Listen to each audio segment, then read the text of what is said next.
Muy buenas noches para todos, para todas ingenieros y ingenieras. Bienvenidos a este viaje del conocimiento.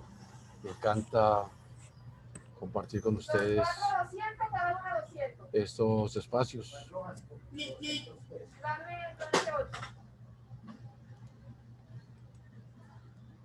Vamos a seguir disfrutando del conocimiento.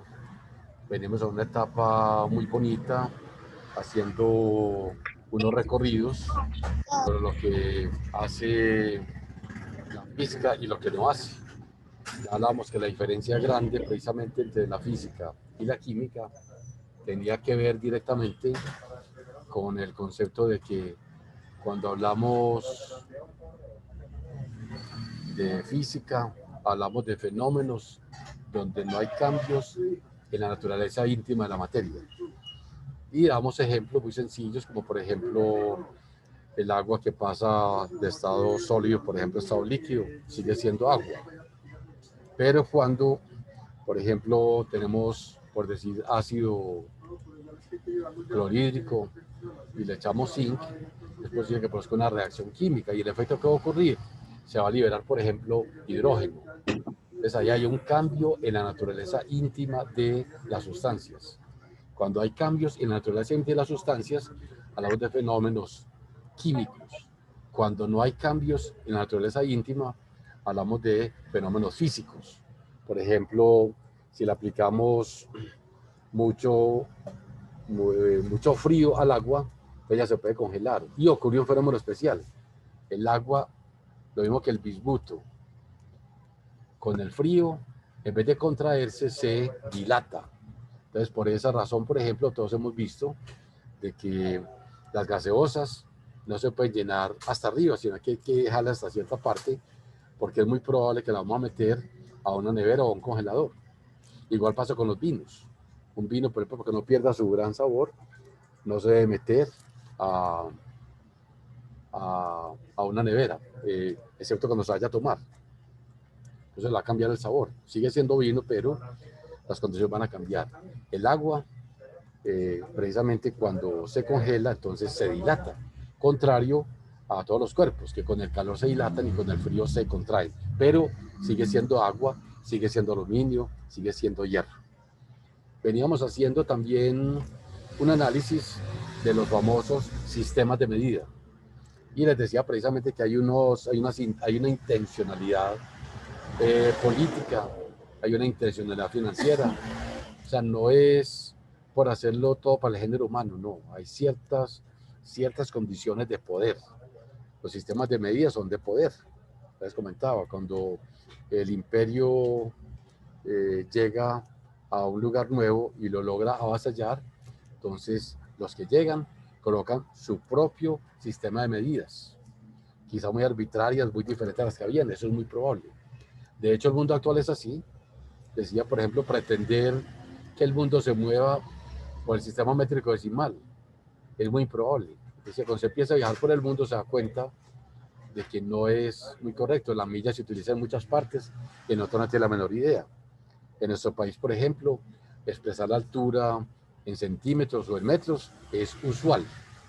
En otros países no, ni siquiera se les ocurre. Para ellos lo natural, lo normal es utilizar los pies. Esto siempre como anécdota que los ingleses utilizan siempre libras, pies, y lo único que no cambian es el tiempo. Lo siguen midiendo en segundos. Eso es un gran detalle. Entonces, por molestar, siempre les digo, cuando un colombiano se lanza a un edificio, cae en metros y se puede matar. Cuando un inglés cae del mismo edificio, cae en pies. Esperemos que también se pueda matar. O sea, es un detalle, simplemente es la cultura de manejar los pies o es la cultura de manejar el sistema de medidas que en ese momento está inmerso el país o el pueblo donde estamos. Generalmente eso coge países y obviamente que costumbres ancestrales como tenían los abuelos, por ejemplo la famosa pucha o el concepto de leguas, posiblemente ya estén muy desaparecidos. Pero en otros países la palabra pulgada la palabra pie, la palabra milla son trascendentales. Y el concepto de libra, que es diferente en las regiones. Ya decía precisamente las desigualdades que crea un sistema tan diferenciado de libras. Cuando yo tengo una libra de 500 gramos y llega otro con una libra de 454 gramos, entonces hay una diferencia. ¿Quién vende? ¿Quién compra? Esas condiciones son muy complejas. Y es también muy complejo cuando se habla, por ejemplo, de piedras preciosas, que tienen otro tipo de medidas. Digámoslo así, hay otras complejidades que van más allá muchas veces de economía y van a mostrar solamente los imperios o los grandes emporios económicos. Ese es un problema más allá de lo social. Es un problema que traspasa fronteras. Vemos que el mundo actual pues, es muy inequitativo y cada vez nos dicen más que son muy pocas familias las que son dueñas del poder y el dinero en el mundo. Incluso cuando toqué muy tangencialmente el tema del Titanic, ya se vislumbraba un problema de poder por allá muy escondido desde esas épocas, en los cuales muchos aseguraban que había sido muy importante que hubieran muerto ciertas familias que tenían cierto poder en el año de 1912 en el mundo. De todas maneras, conjetura o no conjetura, hay que empezar a mirar que hay mucho trasfondo de poder. Y desgraciadamente pues hay muchos intelectuales también tras la fortuna, independientemente de qué pueda pasar. Ya Voltaire escribió una frase muy especial, dice que la barbarie nunca se ha ido del ser humano. Lo que ha pasado es que se ha hecho más cruel. O sea, el ser humano ha tenido capacidades de desarrollar y mirar cómo puede acabar al otro. Y entre comillas, casi que maquiavélicamente dice que el fin justifica los medios. Es una complejidad del poder y no sabemos a cuándo se manejará. Teóricamente estamos en la era Acuario, estamos en una época de mucha reflexión, estamos en una época que empezó en 1963 y está hecha para que dure aproximadamente 2000 años y hayan muchas transformaciones profundas. De hecho, lo que ha pasado ahorita con la pandemia es una transformación. Muchos le echan la culpa a profecías como las de Notre Dame o a unos cuantos que tienen el poder, entre ellos Bill Gates. Pero esto va más allá pues, de... Pasa lo mismo con las unidades. Las unidades no se pueden controlar, simplemente se van imponiendo. Eso es un proceso lento, muy complejo. Ahora vamos a pasar a otra parte del escrito, donde quería, bueno, como les decía ahorita, para que todos tengan el documento a la mano. Recuerden que el documento es el documento ¿cómo se llama el documento? Se llama Mecánica. Bases FOM. Bueno, correcto. Ese documento es muy interesante y nos va a permitir avanzar mucho. Le pido a alguno de los compañeros que nos quiera compartir en su pantalla. Posiblemente tengan una extensión más grande para los que estamos en otras partes. Y simplemente comparte que yo voy haciendo el trabajo. ¿Quién nos quiere compartir en este momentico? Hágale, profe, yo le comparto. Roberto. Si le quita la última O, mejor. Listo, yo, Robert. Eso. I am going to do it. Muchas gracias. Suena más bonito así. Sí, no, sí, seguro que así es. Listo, Robert. Le da la bienvenida a Verónica. Compañeros que a veces van entrando. Sí, no hay problema. Muchas gracias, amigo. Bien. Entonces, vamos aquí con nuestro gran hospedador, Our Brothers Robert. Les vamos a jugar otro ratico y vamos a poder disfrutar de un tema que es muy interesante. Es precisamente empezar a hablar de otro grado, desde grado 10, lo que son las cantidades escalares y lo que son las cantidades vectoriales. Vamos a ver una diferencia marcada entre una y otra. Vamos a ver las operaciones que hay, los complementos que existen.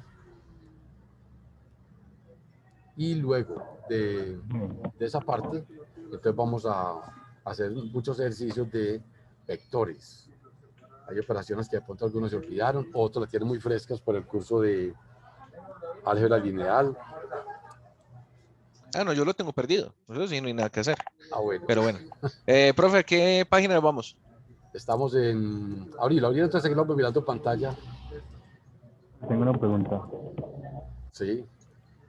Creo que la única actividad que he estado por ahora ha sido lo del proyecto. Explícame otra vez, ¿qué me dijiste?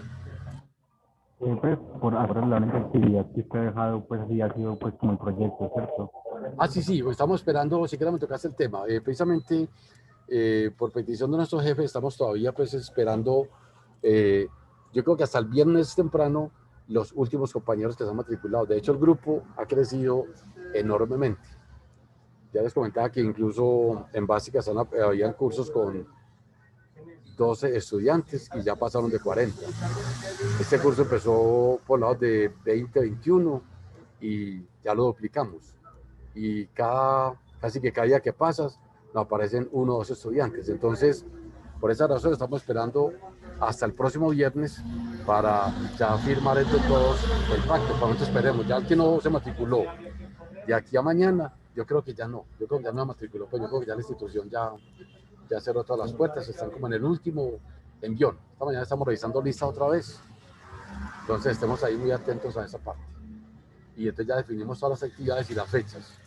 Recuerde que a mitad de septiembre estamos en parciales y apenas terminamos parciales, a la otra semana hay una actividad que es, no sé, recuerdo la semana de que no hay clases. De pronto pues, la universidad estará, no sé, estará citando alguna actividad a todos, o en todo caso hay algo que está programado, o sea que tendríamos, por decirlo, clases hasta el viernes, por ejemplo, luego seguiría una semana de parciales y luego una semana de una actividad institucional, en la cual no hay clases. Bueno, eso lo puedes escribir también lo tengo ya ahí en el pacto, para los compañeros estén mirando, también miraremos los avisos parroquiales, etc. Bien. Entonces ahora vamos a entrar despacito en un tema muy importante, que es precisamente el tema de qué son cantidades escalares y qué son cantidades vectoriales. ¿Y por qué es tan importante ese concepto? Entonces, toda la física, por ejemplo, la física de campos. La física de campos, por ejemplo, campo eléctrico, campo magnético, campo gravitacional, son puros vectores. Recordemos un vector muy importante, el vector gravedad. La aceleración de la gravedad tiene una característica que marca el peso de todos nosotros. Todos los que estamos en este curso pesamos hacia abajo, todos. Entonces ahí hay un vector que se llama peso, una flecha dirigida hacia el centro de la Tierra. En forma idéntica, cuando vamos a un charco con nuestra vecina, observamos que independientemente de la masa que tenga, sea una masita o una masota, siempre vamos a observar que el agua va a tender a tirarla hacia arriba. O sea, hay una tendencia natural en el interior de todo líquido. Todos los cuerpos en el interior de un líquido experimentan un empuje hacia arriba. Entonces ahí tenemos otro vector. Tenemos una E mayúscula que indica un vector hacia arriba que se opone al peso hacia abajo. Unas veces ese empuje será, por ejemplo, mayor que el peso. En ese caso el cuerpo está condenado a flotar. Ocurrirá muchas veces que ese empuje, o sea, ese vector hacia arriba, es menor que el peso hacia abajo. Eso condena a la partícula a hundirse. Por ejemplo, una piedra en el agua normalmente se hunde. Pero hay casos en los cuales, por ejemplo, la evolución de los animales ha desarrollado la capacidad de manejar muy bien la entrada y salida de fluidos a través de su organismo. Entonces tenemos, digamos, los peces que con su vejiga natatoria pueden subir o bajar. Y que siguiendo ese ejemplo tan bonito y tan natural, entonces se creó el submarino o el batiscafo, que son elementos que permiten subir o bajar simplemente controlando el empuje. ¿Y eso cómo se hace? Vamos a ver despuesito, manejando un tema que se llama densidad. Cuando se controla la densidad, entonces puede hacer muchas cosas.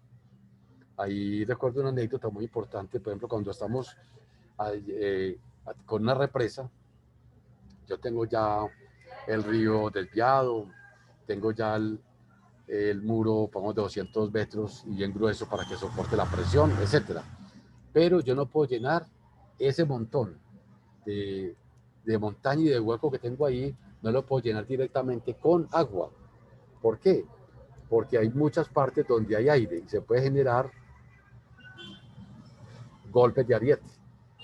Entonces, cuando ustedes cogen una botella de vidrio vacía y la meten al agua bruscamente y la sueltan, eso es un explosivo.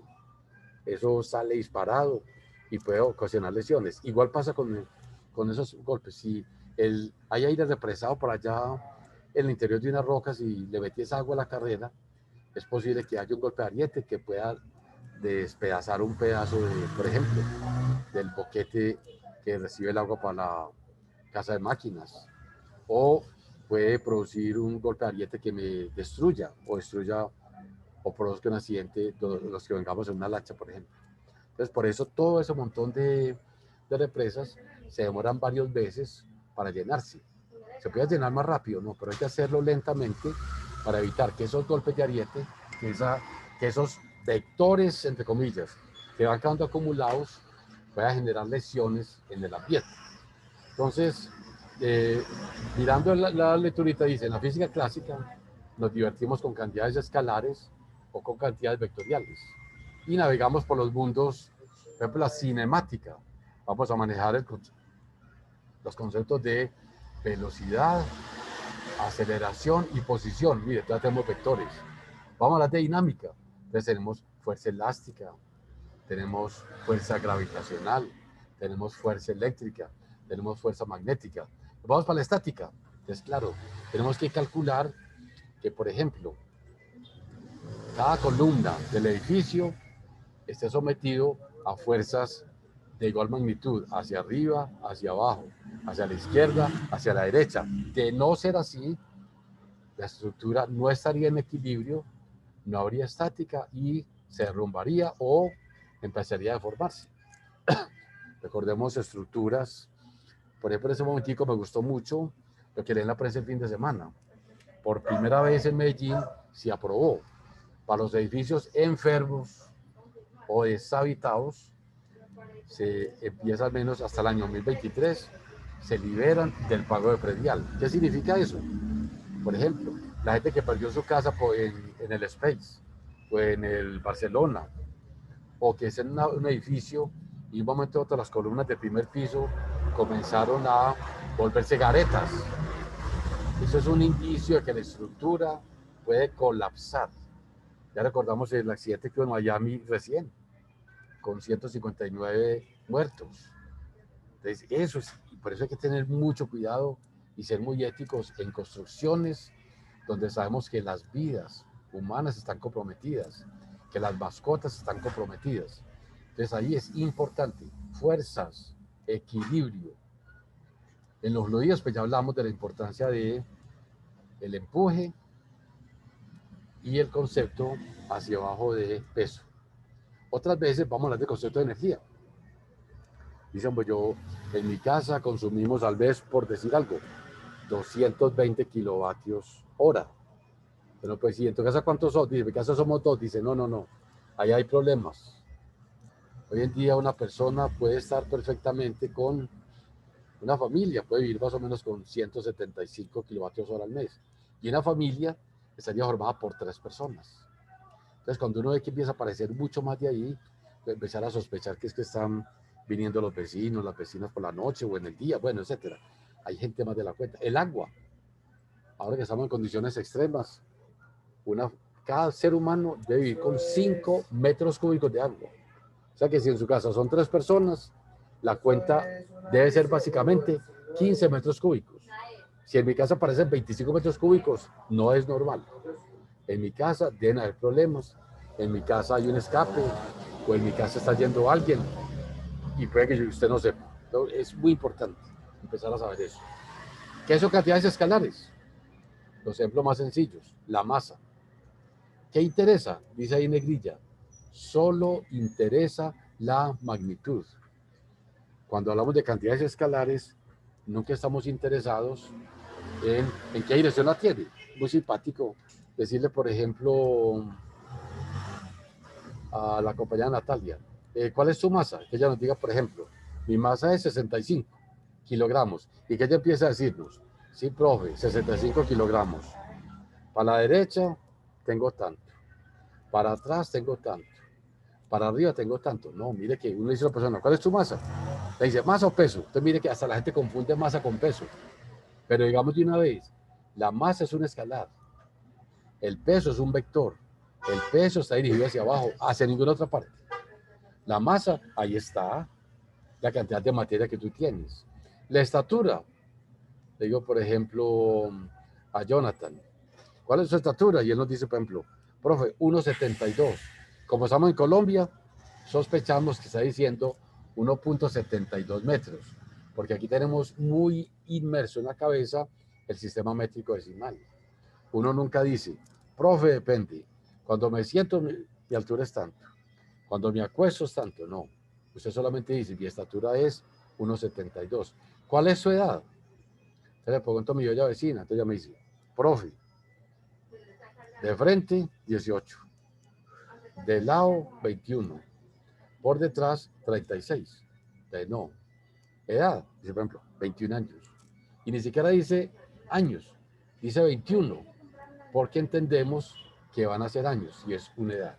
Entonces, cantidades como la masa, la estatura, la edad, la energía eléctrica, la energía del auto, la potencia, solo interesa una magnitud.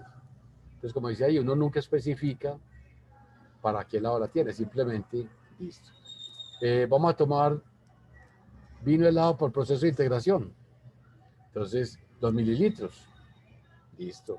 ¿Cuál es su salario? Usted nunca tiene que decir, mi salario es, por decir algo, en la noche es tanto, en el día es tanto, de lado es tanto, diferente es tanto. Usted vuelve sospechoso y bueno, esa persona que está metida, porque está aquí hay unas palabras que son representativas. Ya tenemos entonces, resumiendo, las cantidades escalares son simplemente los números, casi que lo que hemos manejado hasta ahorita. Entonces, en el mundo práctico, cuando usted se monta en un bus, se monta por un bus de Castilla a Aranjuez que se mantienen súper acelerados, súper frenados, súper descontrolados. Simplemente usted dice, bueno, ¿cuál es la velocidad? Ni siquiera dice cuál es la rapidez. Uno debería preguntar, ¿cuál es la rapidez de este carro? Porque es que no es lo mismo subir a 90 por hora por Manrique que bajar a 90 por hora por la misma zona. Sabemos que en una pendiente, pues el concepto de bajar a 90 por hora puede ser aterrador. Subir a 90 por hora, aunque puede ser complejo, sabe que está subiendo, bueno, y al menos uno siempre piensa que va a minorar. Entonces hay unos conceptos que son nativos. De hecho, la psicología propone que los niños comprenden muy bien el concepto de velocidad, pero no el de tiempo. Entonces dice, los sistemas deberían ser masa, velocidad, como magnitudes fundamentales. Entonces mire que es interesante. Porque el niño, usted dice, ¿y cómo te fue? No, dice, no, pues yo venía muy bien. Y mañana logré caminar como 40 minutos. O sea, el concepto de tiempo en un niño es muy ambiguo. Después está hablando del presente y del futuro sin una connotación como tenemos los adultos, que ya tenemos una experiencia más del tiempo y hemos vivido muy inmersos en él.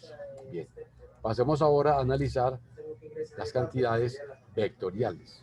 Entonces, las cantidades vectoriales, dicen vectores, otros lo llaman simplemente flechas completamente dirigidas o segmentos direccionados, etc. Aquí hay dos palabras importantes, que son la magnitud y la dirección. Magnitud es simplemente cuánto mide. Dirección es en qué ángulo. Por ejemplo, el vector gravedad terrestre tiene una magnitud de 9.8. ¿Cuál es su dirección? Usted puede decir perfectamente, esta es la dirección de 270 grados. Otros dicen, no, esa es la dirección de menos 90. Eso es correcto. Recuerde que si en el plano cartesiano usted dibuja un vector hacia abajo, puede terminarlo por menos 90 o por 270. ¿Cómo se pueden sumar vectores? Vamos a ver eso en la próxima charla. Es bueno que tengan los elementos que están entre paréntesis, en la lista de útiles. ¿Cuáles son los elementos? Un transportador, una regla y papel milimetrado, ojalá verde. Bueno, ¿y por qué verde? Pues de que es que verde es un color que refresca completamente el ojo, lo recrea. También se puede con el rojo y naranjado, pero mire que no todo el mundo ve eso bien. Un color muy naranjado, por ejemplo, puede ser muy conflictivo para muchas personas. ¿Por qué? Porque precisamente el ojo humano descansa más con unos colores que con otros. Por esa razón precisamente es que se han logrado hacer muchos instrumentos de ingeniería, no digo la marca, verdes, y no es gratuito. Entonces, ahí hay un ejemplo, por ejemplo, el peso de un cuerpo, el empuje, la gravedad, la aceleración en una montaña rusa, por ejemplo. La montaña rusa, pues todo el mundo ha visto que la persona que está al lado te puede pellizcar sin conocerla incluso. ¿Por qué? Para mucha gente son efectos eh, horrorizantes, como escribo ahí, de cómo actúa la aceleración en momentos dados. Para que nos vamos preparando, los seres humanos resistimos más o menos hasta 2.5 veces la gravedad. A partir de ahí, necesitamos organismos privilegiados. Por ejemplo, los compañeros que manejan aviones donde desarrollan la fuerza G son personas con un organismo privilegiado. Son pieles que muy difícilmente se van a romper cuando hayan grandes aceleraciones. Es un detalle muy importante. Por eso ir al espacio no es fácil. En un cohete convencional, se les va a dar un dato para que se vayan preocupando, un cohete convencional desarrolla hacia arriba una aceleración de 5 veces la gravedad. Entonces, ¿cuánto pesa una persona que va adentro? Entonces, ojo, el peso de una persona siempre es la masa por la gravedad. Pero resulta que cuando estoy subiendo tengo 5G. Y si le resto la gravedad hacia abajo, que es menos G, entonces tendría 5G, menos da más G, entonces tendría 6G. O sea que cualquiera de ustedes que me esté escuchando y tengo una masa, por ejemplo, de 60 kilogramos, o el momento de lanzamiento del cohete, los pies suyos deben soportar 6 veces esa masa, o sea, 360 kilogramos. ¿Qué puede ocurrir? La mayoría de las veces no vamos a resistir y vamos a quedar aprisionados y convertidos en literalmente una arepa. Si su masa es de 100 kilogramos, el momento de acelerar puede tener nomás un peso equivalente a 600 kilogramos. Ya pueden calcular que no todo el mundo, por más que quiera, por más plata que tenga, puede ser astronauta. Si ahorita la NASA dice, necesito 10 astronautas, se puede presentar 100 millones de personas y es posible que las 10 personas no aparezcan, porque necesitan organismos muy privilegiados. Entonces, cada que hablemos de vectores, vamos a hablar de súbelo un poquitico, para que veamos la figura completa. Súbelo un poquitico, Robert, va a hacer el favor. Vamos a ver, muy bien. Entonces van a ver, mira la figurita. Este es un vector, el vector A. Mire que todo vector tiene dos componentes. Una acostada, o sea, en el eje X, y una parada, o sea, en el eje Y. Y acuerden la reglita del bachillerato. Lo acostado es coseno y lo parado es seno. Mire qué sencillo. AX, A coseno. AY, A seno. ¿Cómo se calcula el ángulo de un vector? Elemental. Puede utilizar la función que usted quiera. Si a usted le gusta más el seno, hágalo por el seno. Si le gusta más el coseno, hágalo. Tangente es muy fácil porque tangente es parado sobre acostado. Fácil. Entonces simplemente con la calculadora la debe colocar siempre en grados. La calculadora debe estar en dec. Para comprobarlo simplemente dice seno de 30. Entonces si el seno de 30 nos da 0,5, estamos en lo correcto. Bien. ¿Cómo calculamos la magnitud del vector? Famoso teorema de Pitágoras. Es cateto al cuadrado más cateto al cuadrado, que nos va a dar simplemente la magnitud de esa hipotenusa. O sea que el ejercicio es simplemente un simple ejercicio de trigonometría. Entonces vamos a ver qué podemos sumar y que esto que tenemos acá era el camino obligado y único que tenían los aviadores de hace unas pocas décadas, cuando no teníamos los sistemas de radiofaros, cuando el concepto de radar pues era casi de película, era muy escaso. En este momento pues tenemos muchas tecnologías. Tenemos radares por toda parte, lo tienen los privados, lo tienen los gobiernos, lo tienen las empresas. Porque realmente tenemos que estar censando posiciones. Aún así, es bueno recordarles que, aunque gozamos de un GPS, muchos esperarían que fuera universal, eso no es cierto. Tenemos muchas partes, para que recuerden que la superficie de la Tierra es apenas el 25%. Y el 75% es agua. O sea, estamos llenos de agua. Por eso es tan conflictivo el poquito espacio con tierra que tenemos y no lo sabemos aprovechar. Mire que se han perdido aviones, como el caso del avión indonesio que se perdió hace como 5 años, con más de 300 pasajeros, y ningún sistema lo detectó. La razón también es obvia. Entre, digamos, por ejemplo, entre Brasil y Europa, básicamente es agua, agua y agua. Entonces, deben algunos satélites, pero muy poquitos. Es posible que haya algunos satélites militares, que en efecto los hay, que están chequeando permanentemente la posición de extraños o de enemigos.